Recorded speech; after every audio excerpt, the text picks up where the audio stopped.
Okay. Good morning. Thank you for joining us for the Ohio Patient Safety Institute audio conference.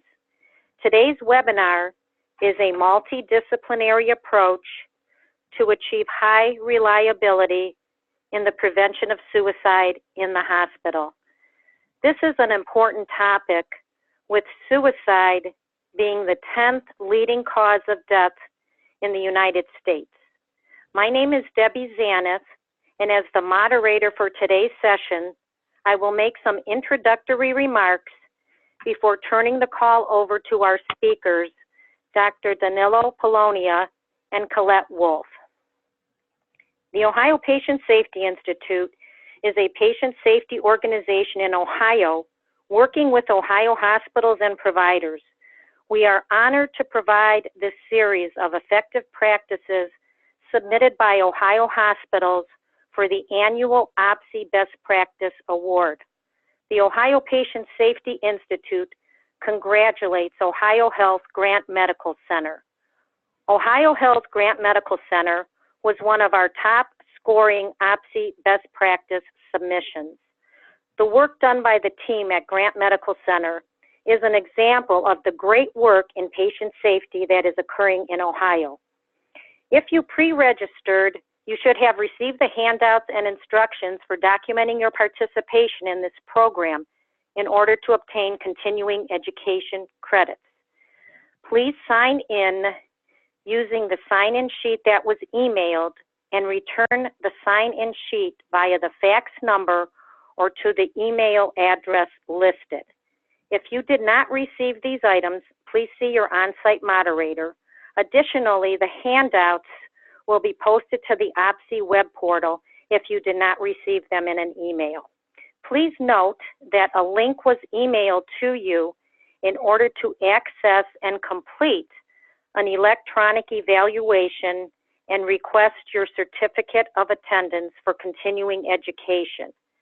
The evaluation will remain open for 2 weeks after the date of the webinar. And please note, a fax submission for completed evaluations will no longer be an option. If you have any questions, you can also contact Dorothy Aldridge. The webinar is scheduled to run for 1 hour, and there will be a question and answer session at the end of today's program. At that time, instructions for participation will be given, the chat function will be available, but questions will be answered only at the end of today's program. At this time, I'd like to introduce our speakers for the session. Dr. Danilo Polonia is the Medical Director of Quality and Patient Safety at Ohio Health Grant Medical Center. He serves as the physician lead for the Process Improvement Council and serves as the co-lead for the Quality Management Council for Clinical Quality Improvement. He earned his Bachelor of Science degree in microbiology from The Ohio State University and his Doctor of Medicine from The Ohio State University. He is board certified in family medicine by the American Board of Family Medicine. He has been a presenter on this topic of suicide prevention for over 5 years and has been instrumental in co-leading the system-wide processes and policies and procedures for inpatient and outpatient emergency department population. Colette Wolf is our second speaker, and she is a registered nurse. She is the manager of patient safety at Ohio Health Grant Medical Center. Colette has oversight for safety, peer review, infection control, nursing, surgical, and anesthesia outcomes. Colette earned her diploma in nursing from Mount Carmel School of Nursing and her Bachelor of Science from Capital University and her Master of Science in Nursing Administration from Capital University. Colette, too, has been involved in the development of system-wide efforts on suicide prevention for over the past 5 years. At this time, I would like to welcome our speakers. Well, Debbie, thank you so much for that lovely introduction for myself, Dan Polonia, and for my esteemed colleague, Colette Wolf. We're really happy to participate with everyone today and sharing the work that we've done around suicide in the hospital setting. This is certainly a very sobering topic, a topic that unfortunately remains very timely. It's a disorder that is just really much too much prevalent in today's society.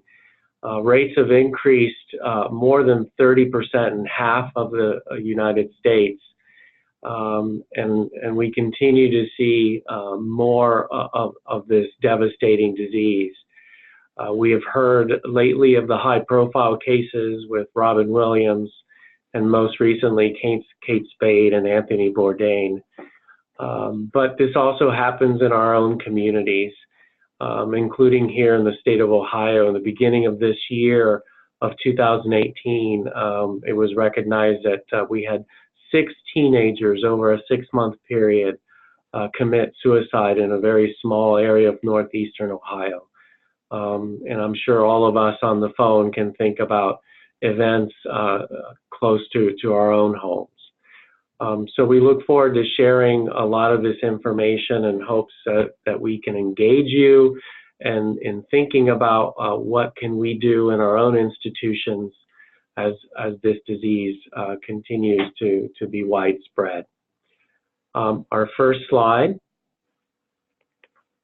So just to tell everyone a little bit about the system that we work for, Ohio Health is a family non-for-profit charitable health care system. It is recognized as one of the top 5 large health systems in America by IBM Watson Health for the last 6 years. We've also been recognized as a Fortune 100 best companies to work for 12 years in a row now. Ohio Health includes 11 hospitals, over 200 ambulatory sites, and spans 47 out of 88 counties in the state of Ohio. As you can see on the slide, we have lots of associates in this large system. More importantly, we've had about 3 million outpatient visits, over 500,000 emergency room visits, and we're very engaged around clinical trials. The mission of Ohio Health is to improve the health of those we serve. Our vision is to be the place where people want to work, including physicians and nurses, and where they would like to practice, and most importantly, where patients want to come to get their health care. Next slide. At Grant Medical Center, we are in the heart of downtown Columbus, Ohio. We opened our doors back in 1900 by a world-renowned surgeon at the time, Dr. James Baldwin. Since then, we've grown to over 600 beds, and we're very proud to have one of the busiest level 1 trauma centers in the entire state of Ohio. Nationally, we're recognized for our care in trauma, orthopedics, heart and vascular, neurosciences, and minimally invasive surgeries. Grant is also the home for the Center of Blood Conservation, and we're very proud to also human donor milk at Grant Medical Center. Next slide. So you can see there on the map all the different institutions that are related to our Ohio Health system. We also have some managed sites and affiliate sites, and Grant is the number 2 that you see there on the screen, right in the center of Columbus and the center of Ohio. Next slide. So at Grant in particular, we have lots of patient visitors here. This is data from back in July of 16 through June of 17. Over 20,000 inpatient visits, over 13,000 outpatient visits. We've had a total emergency room visits at that time. We have our main emergency room here in downtown, and we also have local emergency rooms in the community, and that most recently has been expanded to include freestanding EDs. But at that period in time, we had over 147,000 emergency room visits, over 21,000 surgeries, and a large medical staff of over 500. Next slide. Here you can see a bird's eye view of the hospital campus. I'll point your particular attention to the double helicopter pads because our trauma volumes have increased. We now have the capability of landing 2 helicopters simultaneously with critically ill patients. We have a bone and joint center that was recently expanded, adding 63,000 square feet. Underneath where the helipads are is the Craner Surgical Heart Hospital. We are licensed to over 600 beds, and we have the capability of taking care of ill patients from med-surg to oncology, intensive care units. We have a level 3 OB and newborn care in partnership with Nationwide Children's Hospital. Most recently, we also built right across the street from there a brand new $2.8 million family medicine center where over the next year we will house our entire family medicine residency in this beautiful 23,000 square feet facility. That shows the commitment that Grant has to our community and in particular to medical education. Next slide. At Grant and within several of the institutions in Ohio Health, we are proud to be certified centers of excellence for MD Answer Cancer Hospital. We have a number of total joint, not total joint, but the Joint Commission certifications, including total joints, both of hip and knee, shoulder, ambulatory heart failure designation, and advanced stroke designation. We are a magnet recognized center of excellence as well, and we were recently recertified as a level 1 trauma center. Next slide. So in our discussion this morning, we hope that you take away at least 3 objectives, if not more. We want to help to identify 2 factors that indicate an increased risk for self-harm or suicide. We also want to be able to identify at least 1 tool that is used for suicide prevention. And then lastly, identify at least 1 action based on risk to reduce self-harm. Next slide. And next slide. So as a brief background, suicide statistics, again, as I said initially, is very sobering. So for every 1 completed suicide, there are 29 people who attempt suicide. There are 9 people who visit the emergency room, and 5 people who are actually hospitalized. So again, it keeps hospitals quite busy. Next slide. The incidence, 6% of 35,000 suicides annually are from inpatient attempts and successful attempts. That's approximately 1,800 patients. Most common cause is failure. So the most common cause of an event inside the hospital is the failure of the healthcare team to do a proper inpatient assessment for suicidal ideation. It's the second leading cause of death in adolescents and young adults. Globally, 800,000 people die annually, but much more than that attempt to kill themselves. The take-home message from this discussion is that suicide can be prevented, not completely, but we can have an impact. So with that opening, I will have Colette move forward with some additional information. Thank you, Dan. Next slide. Yeah, methodology was the PDSA. You're probably all familiar with the Plan, Do, Study, Act. We use that numerous times throughout this journey that we've been on for the last 5.5 years. Next slide. So understanding the why. We have safety rounds just like many facilities probably do. On those safety rounds, the associates had a lot of concern for they felt that they weren't always supported and really knew how to care for this patient population. They asked for additional education and what to do when someone's escalating. They said they could identify when someone was nervous or maybe rambling on and something was going to happen, but they really didn't know what to do.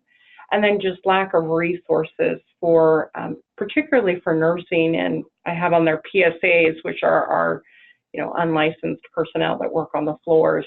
They just don't have the time to properly prep the room or get everything ready to accept this patient. Next slide. So for bridging the gap, we did an analysis, a gap analysis, and noticed numerous things, one being policy.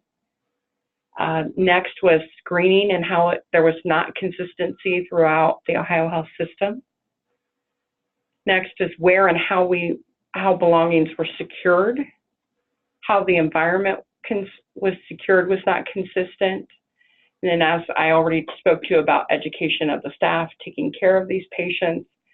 And then we also identified a gap in education of the patient themselves and any family or visitor. So when we started this journey, each of our facilities, we've now grown to 11. I believe we're at 8 when we first started, but each facility had their own policy. So we really needed to get everyone together. We formed a very large team to take on this task. Next slide. We used a multidisciplinary team, and as you can see there, we had nursing, security, our quality and risk, administration, behavioral health, pharmacy, and physicians were all part of this team. We really wanted to engage everyone. Bedside nurses, as you see, were a large part of this team, not just as well as quality and our risk peers. Next slide. Next slide. So we identified 5 areas that we really wanted to focus on. The first was screening. The second was identification and management of this high-risk population. The third was the environment. The fourth was the belongings. And then the fifth was education and discharge. Next slide.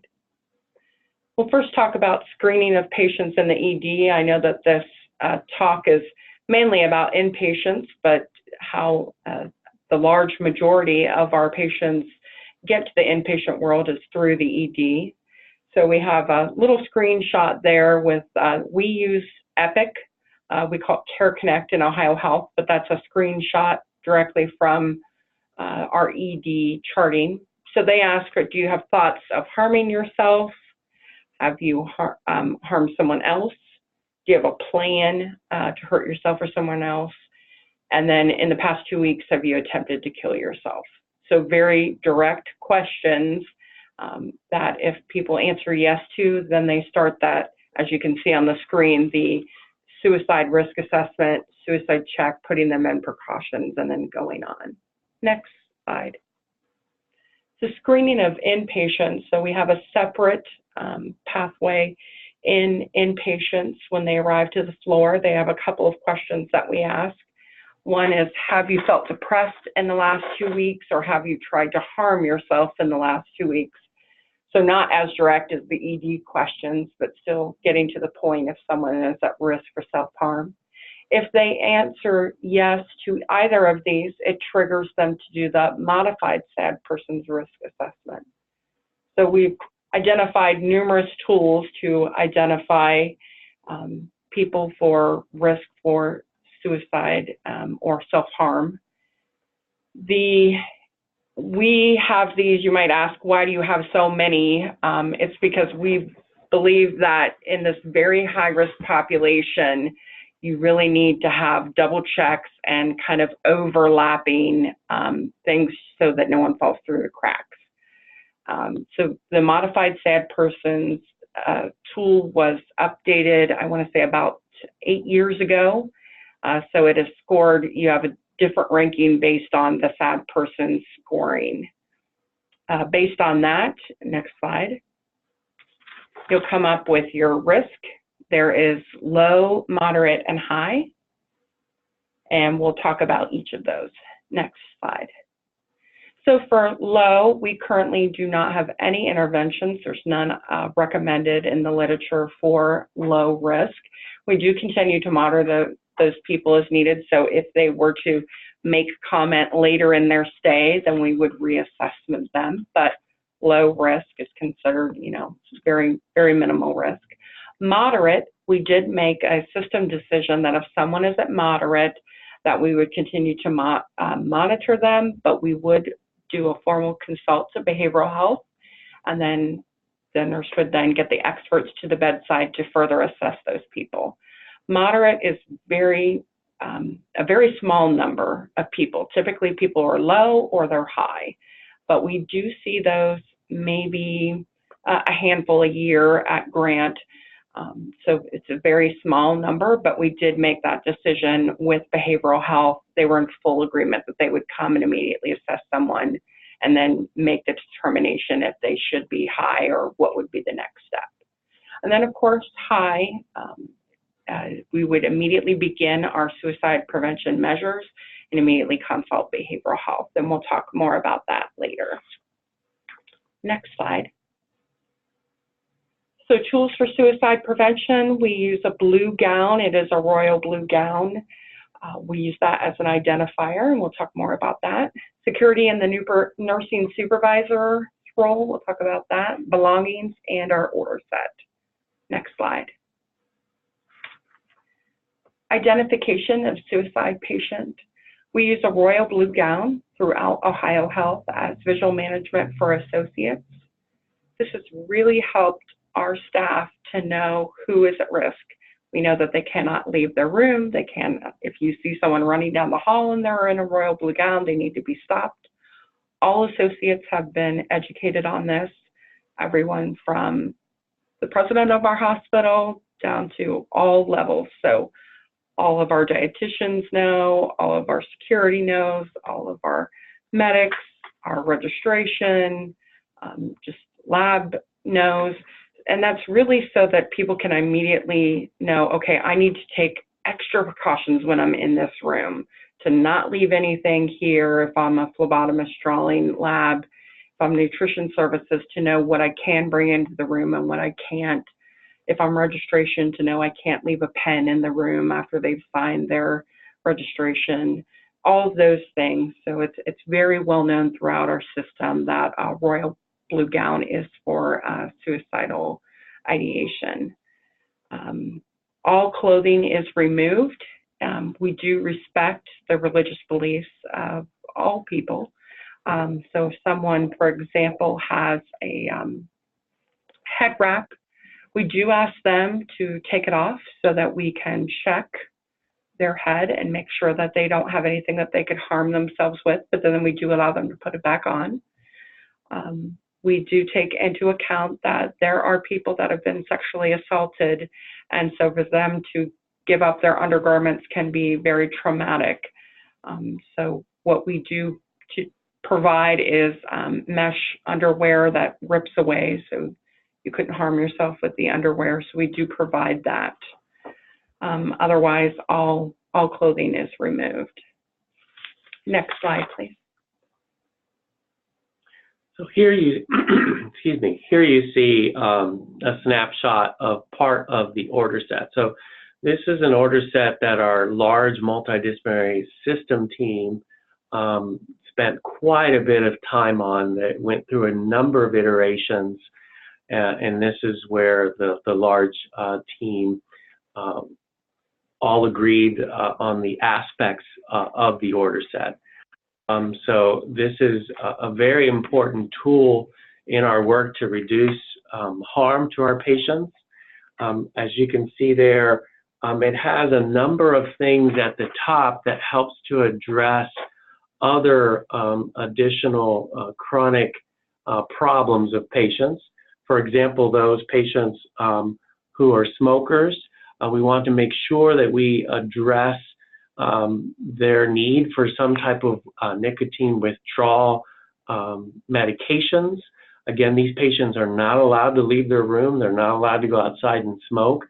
And so data has shown very robustly that if you don't address these issues, that you leave that patient at risk for escalation.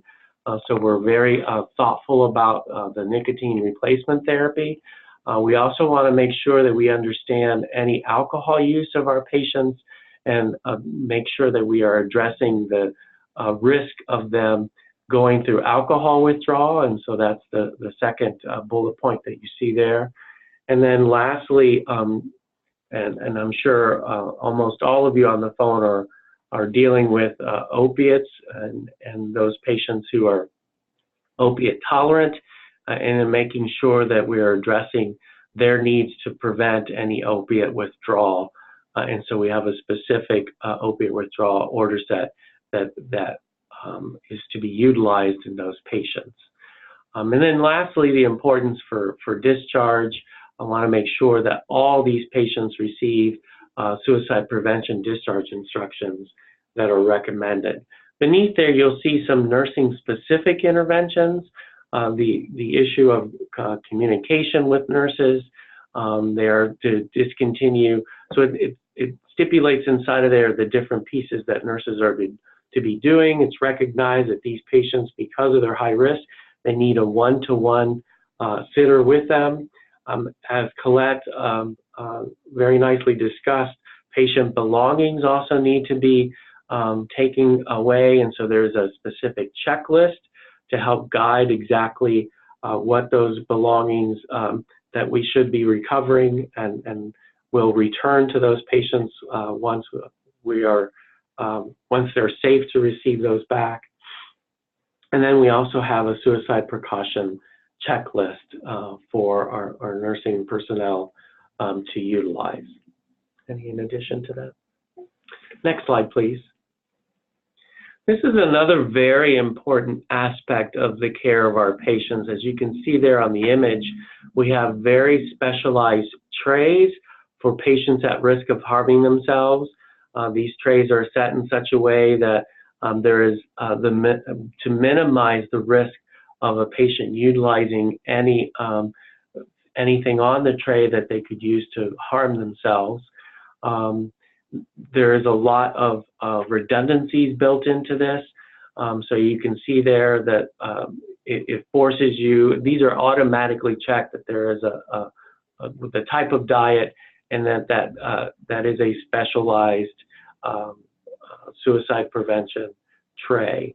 The person from nutrition delivering these kind of trays to patients are automatically focused that the patients that they're delivering it to should be wearing that royal blue gown. So that's almost a little bit of a double check to allow even nutrition to be part of the healthcare team to assure that these patients are being cared for properly.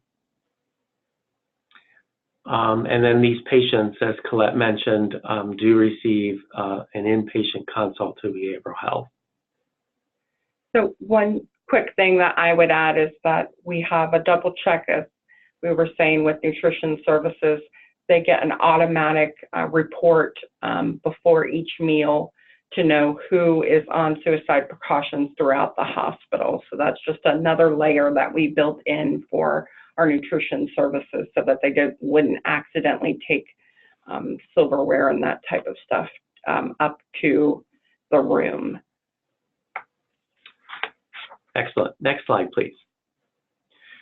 So securing the environment, and this is worthy of some good discussion. So for our work here at Grant, we felt that this was critically important of having a pair of fresh eyes looking at the patient room and helping to secure that room prior to the unit receiving the patient. Again, many of these patients are looking for any out or anything that could aid them in harming themselves. And so this has been a very important part of our work here at Grant Medical Center. So we engage security and looking at the environment and then securing the environment from a security perspective. We also engage the nursing supervisor. So what happens when this patient is being admitted in the emergency room, the nursing supervisor is made aware of that we have a patient at risk for harming themselves, and that nurse supervisor will automatically contact security, and this happens 24/7. So together they both go up to the room that is supposed to be receiving the patient, and security will go in and look at the room and secure it. We have some other slides coming soon, and the security performs their piece of securing the room, and then the nursing supervisor does their piece. Next slide. And so you see here some of the equipment in the room that this collaborative teamwork moves forward with. For example, the blinds in the center of the slide, those are tied. The blinds are completely pulled up to the top, and then we use zip ties to secure the blinds so that they cannot be used by a patient to harm themselves. And then the other pictures there, the mask for oxygen, that's something that the nursing supervisor looks at and secures that properly, as well as even an IV pole. So very, very effective way of securing that patient's room to reduce any possibility of the patient using things that we would normally take as a normal part of the room, and securing those so that the patient cannot harm themselves. Next slide. Belongings. Again, I alluded to a checklist. That checklist is very robust and helping the healthcare team to secure many of the items that patients come to. You can see the keys there, a lighter, and so forth. And so the RN knows exactly what to look for and make sure that those are secured properly. The phone, unfortunately, we're at a time in our lives where no one can live without a phone. If you can imagine teenagers and how married they are to their phones, this is a really big deal. And so we've collaboratively worked with our behavioral health experts, and we go out of our way to make sure that if a cell phone is okay to be utilized or not. Oftentimes, particularly with our young adults, not having that cell phone could cause them to escalate and increase the chance of further harm. If behavioral health determines that the patient is safe to have their cellular device, then that needs a specific provider order to stipulate that that patient can utilize that. Again, once the patient is assigned the room, they do have a one-to-one person with them to make sure that that patient will be safe.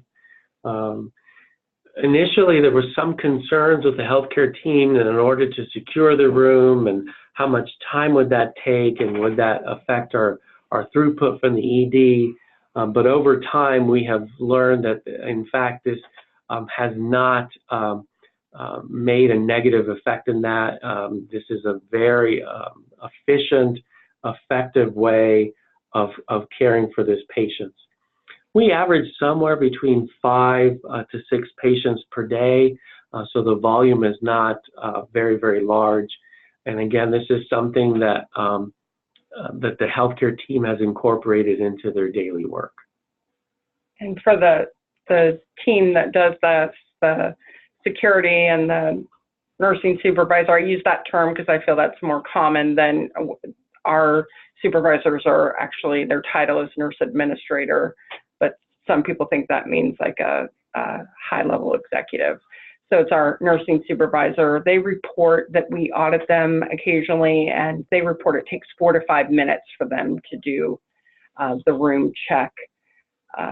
They report that they have a great collaboration together. The nurse knows the clinical aspects that the patient will need, such as they need oxygen, they'll need an IV pole, those type of things. And then security, as Dr. Polonius said, can help with the blinds and other bigger items in the room. Next slide. So we've talked about screening, the identification and management of this patient population, talked about the environment and belongings, and now we're going to move on to our 5th area of improvement, education of associates. As I said at the beginning, this was a gap that staff conveyed to us and to administration, they really felt they needed additional resources and more education for this patient population. In the top left screen, you'll see safety aid education for continuous observation of the at-risk patient. This was developed with a team, a subgroup of the overarching team that has done this work for Ohio Health. So Ohio Health does own it, and we are free to share it with whomever we would like. So if anyone would like it, we are willing to share the work that we did with that. This is for anyone that's going to be doing the direct one-to-one observation for patients. We have a variety of people that do that here in Ohio Health because we are such a large system. In some areas, it's security officers, and some it's RNs, such as in the ICU when someone's extubated. Typically, they're one-to-one with a nurse, and so they work as the sitter until another person can be located and put into that area. And then we have what's called safety aides, which are actually contracted aides that must take this training to be able to sit with patients. And then our patient safety associates, the PSAs, if you will often serve in this role as the sitter for one-to-one care. It talks about different things that they can do as far as the expectations and how they would know if someone's escalating. That was our biggest opportunity that we found when we talked to associates is they know when someone's ramping up, but what do they do and how can they best protect not just the patient, but themselves. On the right is suicidal tendencies, screening for risk of self-harm. This is from this was a purchased LMS module from HealthStream, is the company that we use. So that is a well-written education that we have used for a number of years about suicidal tendencies. So we have a number of associates that take that, not just nursing staff. And then modified SAD person screening tool was another one that we worked with here at Ohio Health, and it was specific on how our nursing staff use the modified SAD persons tool, how it has changed over the years from the original SAD persons and how to score it and those type of things. Next slide.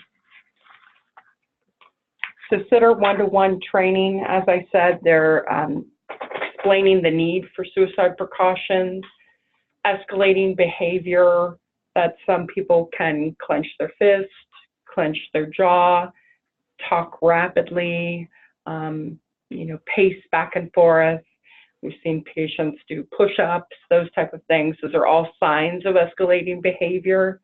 And so this was very helpful, this training for sitters to know that the patient is escalating and they get them the help that they need. And we identify that as notifying the nurse, and that the nurse would take measures with notifying behavioral health, possibly medicating the patient if needed. Items in the environment. So we have a check that's done and is documented in our Care Connect, which is what we call our EPIC charting system, where they do a check for that. And they have to review it each time that they switch out our sitters. So our sitters are typically in 4-hour blocks. And that's because we recognize that lab comes in and draws blood. People come in and might have the patient sign consents, or visitors can come in. So we really have to be very vigilant on the environment and anything that could be left behind, that the patient who is so focused on what's going on, and frequently these people are very focused on what can they use to harm themselves. So that's why we have that check when there is a handoff between the sitters. Patient belongings, again, knowing what they can have and cannot have. And if someone says, as far as the psychiatrist comes in and sees them and then says they can have their phone, the procedure for getting them their phone, and that we have an order saying that they can now have their phone as long as they are supervised. Of course, we have documentation as a big part of this training. They have to document at least every 15 minutes. They document what the patient's doing, where the patient's at. So are they in bed? Are they sitting in the chair? Are they eating? All of that documentation if they notify the nurse. And then expectations. Our sitters cannot be on their phones. They can't be doing homework, those type of things. So setting clear expectations for this population that's going to be caring for them, really emphasizing that you are there because this person cannot protect themselves. They need us to help them. And that is your sole role when you are in the room with them, taking care of them and watching them. The other thing we really emphasized is what should you say and what should you not say, and what are appropriate conversations to have, because some sitters said we don't feel like we can ever say anything to the patient because we're afraid we'll say the wrong thing. So we've done some additional work through our PDSA after we had our initial rollout of what are appropriate conversations they can have, and they found that very helpful. They feel that they can really engage the patient then and talk to them and know that what they're saying is okay. Next slide. Discharge, the after visit summary is what the discharge instructions are called in our Care Connect world. So this is just a screenshot of what comes up for the patient. It's auto-populated onto the after visit summary.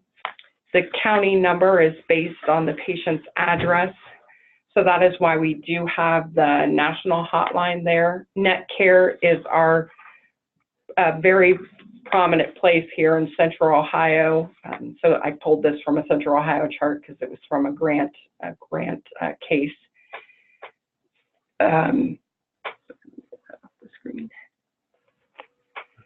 Okay, sorry.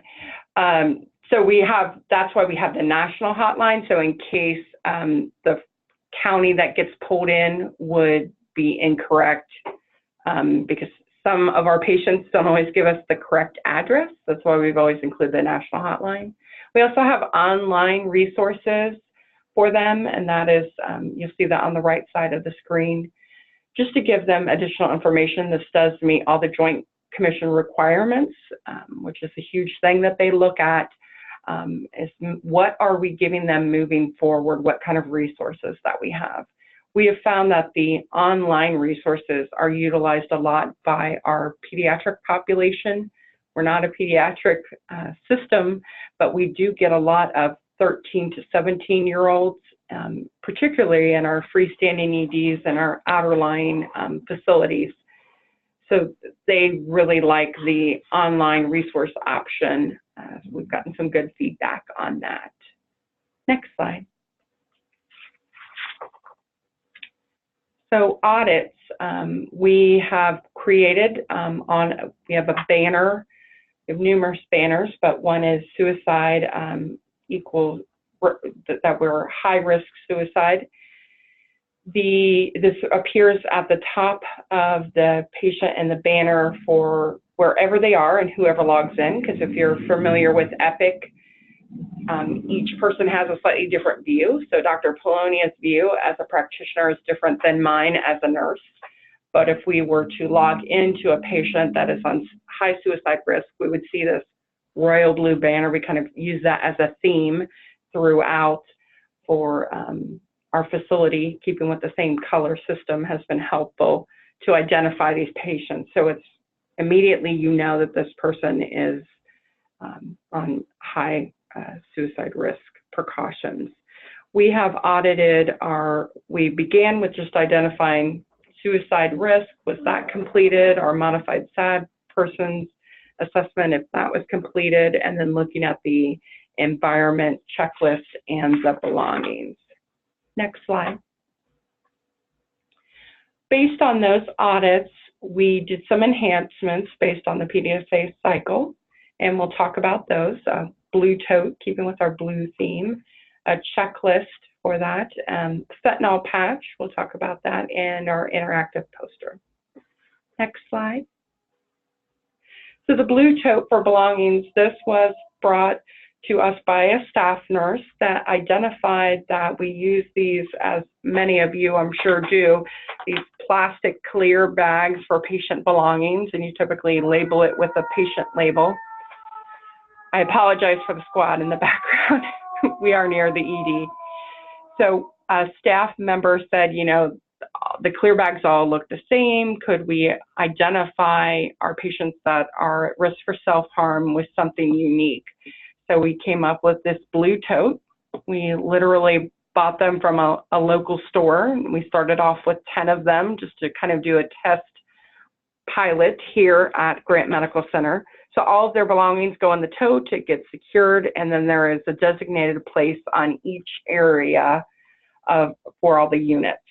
We did not implement this in our ED because they already had lockers specifically for that reason that locked, and so they have maintained that same process there. Next slide. Another staff nurse actually recommended, after we started using the blue totes, probably within a week, that it would be helpful to have something in the tote to say, what do I need to do before the patient arrives, and then when they arrive, what should I do? So we developed a checklist, also free for anyone out there that would preparation of the patient's arrival, and it's to make sure that the environment has been secured by security and our nursing supervisor, that the room has, you know, is all set to go, that you have a sitter that at your disposal, or that one is coming with the patient, because sometimes the patient, as they travel throughout the hospital from one unit to another, we sometimes have the sitter travel with them from unit to unit. And then when they arrive, what they will do. We laminated these checklists, and they are in the tote. The checklist is also on in a resource book on every unit. We have also shared this with our allied professionals, so therapy, lab, nutrition services, all of them know the expectations of what should be in the room and what should not be in the room. So that has been very helpful. Next slide. Fentanyl patch. So as you probably know, there was an alert put out a couple of years ago about fentanyl patches. Somewhere, I can't recall what hospital it was not here in Ohio, but a child had actually gotten a hold of a fentanyl patch and subsequently, unfortunately, died from the overdose of that patch. I believe it was at a SNF. Because the patch had been discarded into the regular trash, and fentanyl patches are silver and shiny, and that kind of attracted this young child. So an alert was put out. So we talked about how do we address patches when people arrive. We already had a process in our system on a mission for looking at patches. What we decided is to use the contra patch system for all transdermal patches. So you remove the patch, you put it in this kind of envelope looking thing, if you will. It you then have to run it under water to activate the charcoal to totally destroy all the medication in the patch, because as you know, a lot of medication stays within the patch even after you remove it. A staff nurse came up with, they actually found this product, and we trialed it and then went with it. We are looking at other items. Next slide, please.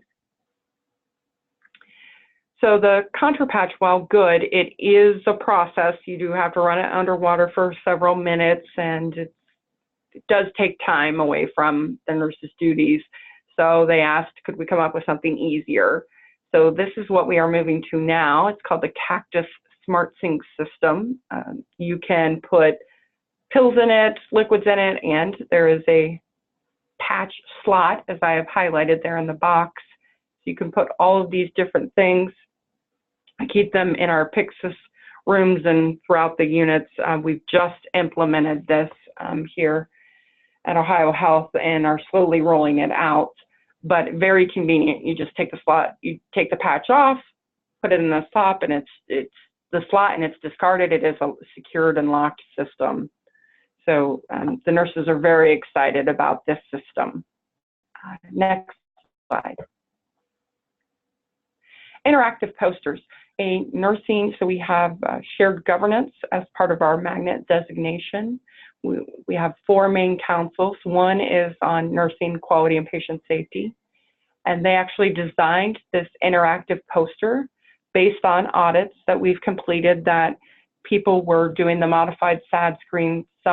We were having some errors in how we were scoring people. We hadn't had any events or anything that led to this change. We just identified that we weren't doing it the best.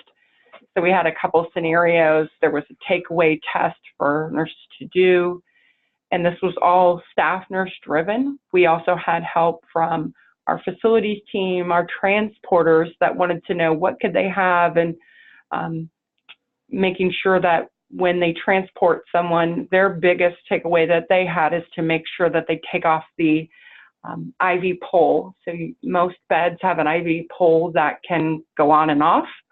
And so at the end of their transport, they would make sure that they remove that IV pole off the bed. And they do that for all patients, not just for patients on suicide precautions, just as a safety mechanism. So that's not in the room.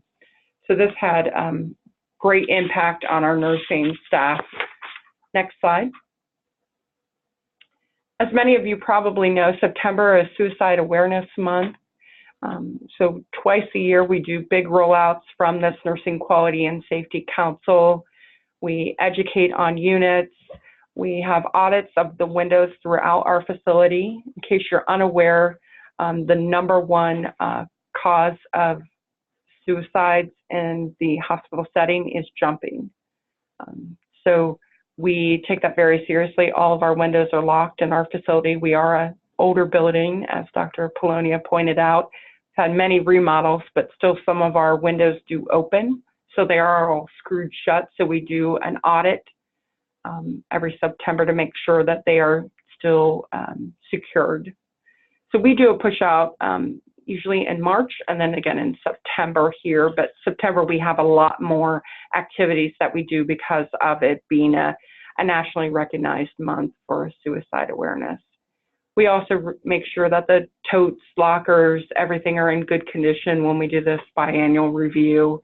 We update any of the checklists, replace them as needed. We have actually a monthly kind of check-in with our supply team to make sure the totes, and make sure that our frequent thing is that people throw away the laminated checklists. So we're checking with them to make sure that they have all the ones they need. And then we round throughout the sites to promote awareness and just give more education, as I'm sure is the same for you as it is for us, that we constantly have new staff coming in. So we use this biannual approach to really make sure that people are aware of this very high-risk topic, and that people are getting the correct education that they need. I'll turn it back to Dr. Polonia to talk about our outcomes. Next slide. Next slide. So as we wind down, just a few more slides. So thank you for hanging in there with us. As you can see, this was an exhaustive undertaking for our institution and for our system. As Colette reviewed, this has required a number of modifications along the way, doing PDSAs, auditing the process to make sure that we're understanding that it's moving forward, and then ongoing learning and engaging the staff and providers. This first slide you see here in our auditing efforts, our work started back in September of 2014, and you can see there incrementally in regards to the interventions, we have improved over time.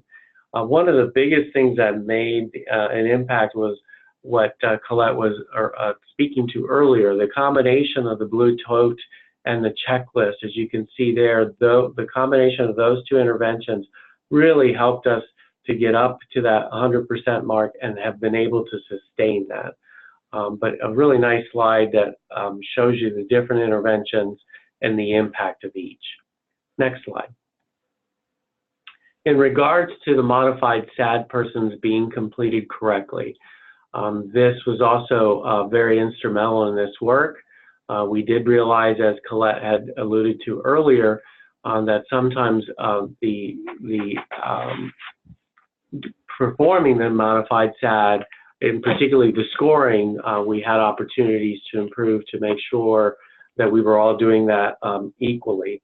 And so that interactive poster that Colette showed here just a little bit ago was instrumental in helping our staff understand the different aspects of that. And ever since then, again, we've been able to sustain that very, very well. Next slide. Patient belongings. You can see there that this was one of our areas of most opportunity, lots of variation in the beginning.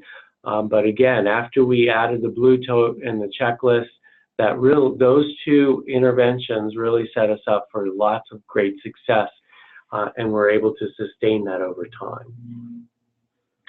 Next slide. The environment.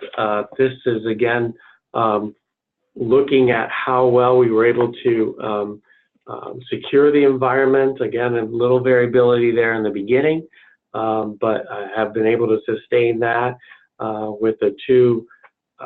You can see there a slight decline at the end. That was two people that were admitted around the same time, and it happened to be during a period of time where there was a lot of traumas here. But for the most part, this has gone very, very well and has been very successful. And to the last slide. So our next steps are continuing to audit. We just recently auditing at the beginning of each quarter. If we see an issue such as we did with the environment, we do a deeper dive. Biannual report to our safety council, so it's a multidisciplinary council, and we do a report to executive leadership. And then we do an annual review of literature to identify best practices. We have opened numerous freestanding EDs in the last year, and we still have 2 more to open, so we've done a lot of work with them on protocols for their facilities. Next slide. So there's our references for you. Next slide. And Debbie, if you want to open it up to any questions. Sure. At this time, we will open the lines, Dorothy, for questions. You can also use your chat function. And while we're waiting for questions and the chat function, I want to thank Dr. Polonia and Colette for an outstanding informative presentation. Dorothy, I do see something in the chat box. Are you able to read that for us? I don't want to have webinars or... Yes, it says, question after presentation unless answered. If a patient is 1-to-1 in a confined area, do you consider it seclusion? If so, do you obtain a physician order for seclusion? So let me see if there's a better way to log in, record it illegally, and maybe post it. Before you answer that, I just want to remind everyone that the phones are all unmuted, so please mute your phone unless you are actually talking so that we can hear the response. Thank you. Really work. This one was. Would it be helpful if there's lunch or something? I'm sorry, Debbie, can you repeat the question? I heard it was about 1-to-1, but I couldn't hear the rest I'll of the ask question. Dorothy to repeat it again.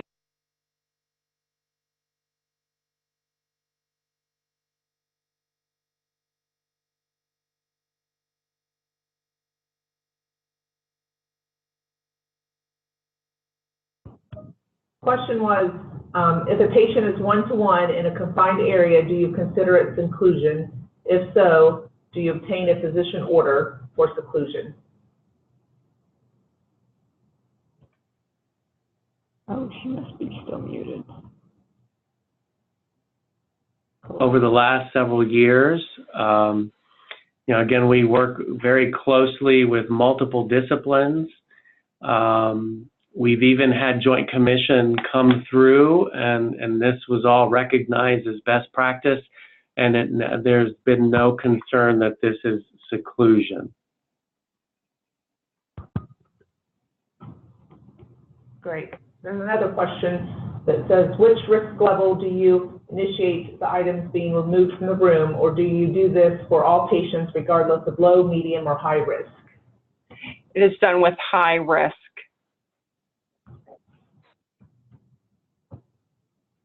We only do it with moderate if the behavioral health provider informs us that they cannot get there within a timely fashion, which we say is 1 to 2 hours.